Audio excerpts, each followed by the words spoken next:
¿Qué tal, amantes del plástico? El día de hoy tenemos un capítulo muy especial, pues regresamos con nuestro segundo capítulo de esta sección que se llama Collectorpedia. Recuerden que en Collectorpedia explicamos temas o conceptos que son usados habitualmente en el mundo del coleccionismo. Mi nombre es Ariel y estás viendo Unpunched.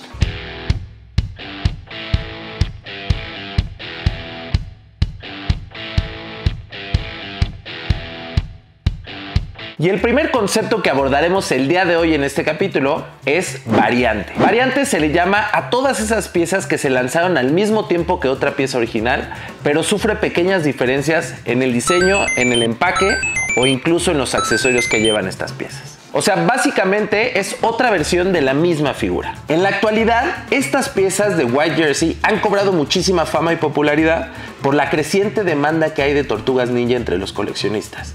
Lamento decirte que en caso de quererle encontrar carded, va a ser o muy caro o imposible de encontrar. Y si eres de esos coleccionistas que les gustan las figuras luz, también tengo malas noticias, ya que los accesorios también sufrieron variación. Es decir, en la pieza original viene una pelota de color verde y una canasta de color plateado, y en la variación ambos accesorios vienen de color naranja. Por lo que en el caso de encontrar la luz, va a ser casi imposible encontrar sus accesorios de color naranja, y en el caso de querer completarla, estos accesorios pueden alcanzar precios bastante elevados. Otro tipo de variantes son las involuntarias. Es decir, todo este tipo de figuras que vienen con errores, como por ejemplo cuando las figuras vienen al revés adentro de su blister, o cuando los nombres de las figuras no concuerdan con el que viene en la figura. Estas son variantes involuntarias y por lo tanto son sumamente raras, ya que en ningún momento estuvieron planeadas ser lanzadas de esta manera, y su rareza las hace obviamente que el precio suba y suba. Hay muchos coleccionistas que hoy en día incluso únicamente se dedican a coleccionar errores de fábrica. Aquí, por ejemplo, contamos con una de esas variantes de error o variantes involuntarias, ya que el nombre de este personaje es Super Shredder. Incluso la tarjeta es correcta, dice Super Shredder, pero la calcomanía o la etiqueta que venía con su nombre dice Skateboarding Mike, que obviamente es un error involuntario. Esto quiere decir que alguien tuvo un descuido en la fábrica y creó un variante que ahora es súper deseado por los coleccionistas. Muchas veces las mismas fábricas o las jugueteras lanzan variantes al mercado con el único fin de vender más y más piezas a los fans de todas estas franquicias. Como por ejemplo en el caso de las tortugas ninja. Recordemos que obviamente nosotros ahora somos coleccionistas de nostalgia y los que las tuvimos de niño las amábamos. Pero también en su época había otros coleccionistas que vieron algo interesante en estas piezas y literal querían coleccionar todas las variantes. En este caso tenemos al famosísimo Mikey Hombre Invisible, que es parte del segundo wave de las Universal Monsters de Tortugas Ninja. Y en este caso venía con unas armas de color amarillo, que no sé si pueden notar allí en la cámara, y venía con una variante de armas en color azul. Estas variantes no son considerados errores, ya que es una constante en todos los ejemplares que existen allá afuera en el mercado. Siempre te los vas a poder encontrar de las dos maneras. En ninguno de los dos casos una es más rara que la otra. Simplemente el Hombre Invisible es raro por naturaleza porque es una pieza que no se fabricó tanto. Es interesante ver las variantes que tienen armas, ya que incluso en el primer wave de Universal Monsters, estas variantes se vieron aún más descaradas, ya que cada una de las tortugas ninjas del primer wave venía con 4 variantes de color.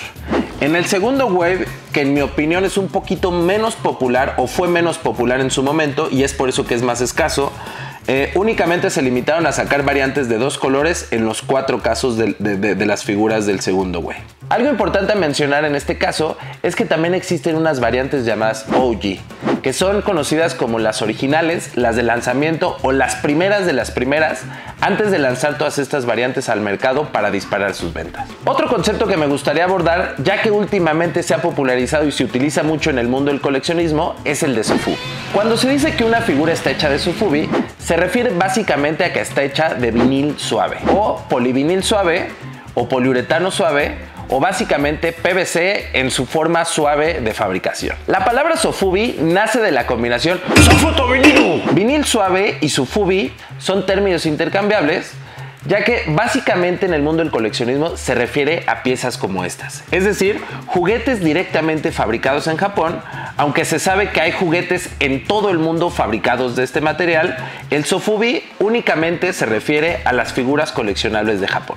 Así es que ya saben, si ustedes llegan a encontrar una pieza de vinil suave que no provenga del país del sol naciente, como es el caso de este Street Shark, sabrán que únicamente se les considera piezas de vinil suave y no sofubi como las piezas japonesas. En Japón, el sofubi llegó para reemplazar a las piezas de celuloide desde la Segunda Guerra Mundial. Y en la década de los 60, en Japón se fabricaban todo tipo de figuras de vinil suave.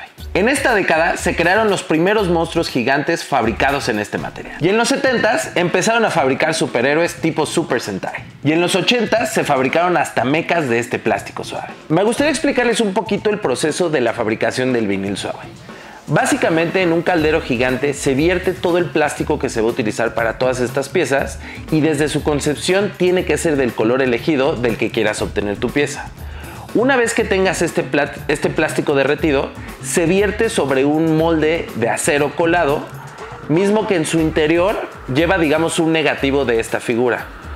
Se empieza a enfriar, se mete a tinas de agua para acelerar un poquito el enfriamiento y justo antes de alcanzar su temperatura deseada, se tiene que retirar esta pieza cuando aún está bastante suave para no romperla en este proceso.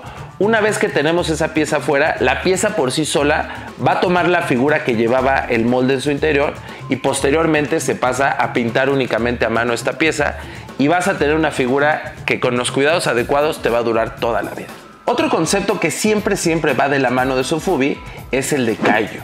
Y kaiju básicamente se refiere a todas estas criaturas extrañas o a todos estos monstruos gigantescos de la cultura japonesa. Recordemos que estas criaturas extrañas nacen muchos años antes en las leyendas niponas, aunque se cree que en realidad estas leyendas vienen de la cultura china y después se adaptó a la cultura japonesa. Por su parte, kaiju es una palabra que hace referencia a monstruos gigantescos del género tokusatsu. Tokusatsu es otro concepto del que me gustaría platicarles. Es un género de cine y televisión que habitualmente se usa para monstruos gigantescos y superhéroes, usualmente utilizando el exceso de efectos especiales.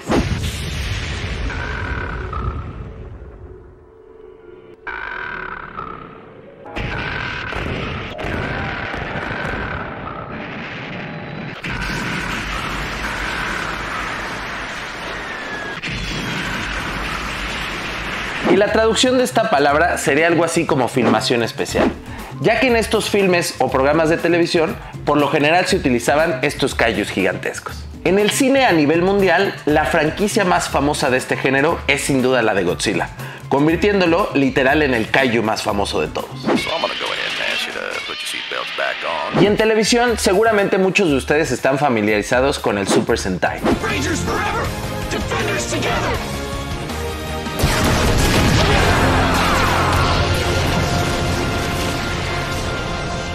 Que son estas series de televisión como la de Power Rangers o incluso la de Kamen Rider. Que en los 90s todas estas series llegaron al continente americano de la mano de la cadena Fox, que son todas estas series que de inmediato te recuerdan a explosiones exageradas y efectos especiales de bajo presupuesto. Y ahora pasaremos a un concepto más que se utiliza de manera mucho más cotidiana en el mundo del coleccionismo. Y me refiero al concepto custom. Custom se refiere a todas estas figuras con modificaciones o simplemente figuras reimaginadas por otra persona, a diferencia de las figuras de licencia original. En muchas ocasiones, estas figuras se customizan para alcanzar un acabado mucho más bonito o el acabado deseado, o en otras ocasiones simplemente para darle un look completamente diferente al de lanzamiento en las figuras originales. También con el fin de crear piezas que no fueron incluidas en una línea o simplemente para crear piezas completamente nuevas. Para la creación de un custom se pueden utilizar piezas de otras figuras ya existentes, como por ejemplo utilizar la cabeza de una figura, el torso de otra y las extremidades de otra figura completamente diferente. Posiblemente este es el modo más simple que se conoce de custom, pues simplemente se unen piezas de otras figuras ya existentes. Otro tipo de custom que es de los más comunes es el del repaint. Simplemente repintar las piezas ya existentes, incluso piezas nuevas, como es el caso de los Hot Toys, que últimamente mucha gente se dedica a mejorar piezas que ya son extremadamente detalladas o simplemente convertir piezas que no tienen nada de lujo de detalle y convertirlas en piezas extremadamente detalladas. Y finalmente están los customizadores más picudos. Todos aquellos que llegan a esculpir, es decir, que crean piezas desde su concepción basándose en ideas originales o ideas de otra franquicia.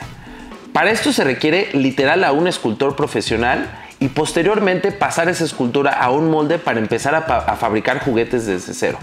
Esta es posiblemente la práctica más difícil y más rara de todas, pero últimamente ha cobrado popularidad, ya que todas estas figuras originales desde cero, aunque parten desde una idea original, la verdad es que están súper picudas y por lo general son piezas que no existen o piezas súper detalladas. Y para cerrar este Colectorpedia, otro término que se utiliza mucho en el coleccionismo es el de luz, que básicamente es cualquier figura que encuentres fuera de su empaque original completamente sellado. Es importante resaltar que entre las figuras luz también existen niveles. Están las que tienen pintura óptima con accesorios completos, las que tienen buena pintura pero tienen accesorios incompletos o no tienen ningún accesorio, y las que de plano no cuentan con accesorios y además la pintura está en súper mal estado. Todos estos factores pueden afectar bastante en el costo de todas estas figuras luz. Por ejemplo, aquí en el caso del Hombre Invisible, esta figura nunca ha sido jugada. ¿Y cómo sé que nunca ha sido jugada? Porque yo la abrí aquí en este canal con mi hijo. Entonces, esta figura desde que se abrió se ha mantenido en un estado impecable. En este caso, obviamente la tenemos completa. Y esto es como la forma óptima de coleccionar una figura luz. Pero también entiendo que de repente puede ser difícil encontrar figuras que literal vienen de otros coleccionistas. Estas figuras obviamente no vienen de niños, porque pues obviamente carecen de juego y de golpes y de rayones y todo esto. Después están las figuras que probablemente sí estuvieron en manos de niños. Por ejemplo, aquí mi Scratch pues está muy bonito. La pintura considero que es buena, pero no es la mejor. Tiene ligeros raspones en las orejas, siempre en las puntas de todos los miembros, especialmente en las puntas que son delgaditas o filosas, puedes encontrar este tipo de detalles y todo esto degrada el valor de estas figuras. Cabe recalcar que aunque la tengas en óptimo estado como esta, con todos sus accesorios, nunca van a alcanzar los valores de una figura completamente empacada en un estado nuevo. Hay figuras on punch que nunca fueron ni siquiera exhibidas. Hay un valor de menos de la mitad entre una figura carded y una figura luz. Y en el caso de estas figuras que obviamente sí están súper jugadas, súper raspadas, súper dañadas, la verdad es que la probabilidad es muy alta del remate. O sea, estas piezas ya no las están buscando los coleccionistas, ya ni siquiera tienen una atracción con los niños. Y bueno, aquí hemos llegado al final de este Colectorpedia. Espero que todos estos términos y estas explicaciones les hayan ayudado a ustedes para coleccionar mejor, para invertir mejor su dinero. Espero que de verdad les sirvan todos estos puntos. Si quieren que hablemos de algún otro término o modismo del coleccionismo, no duden en ponérmelo en los comentarios y con mucho gusto les haremos otro Colectorpedia para explicar un poquito más a fondo de todos estos temas. Y también si quieren que profundicemos en alguno de estos un poquito más o en algún tema que tengan alguna duda, no duden en ponerme en los comentarios y con mucho gusto resolveremos todas esas dudas. Si les gusta todo este tipo de contenido, no olviden suscribirse, dejarme su like y compartir. Mi nombre es Ariel y esto fue On Punch.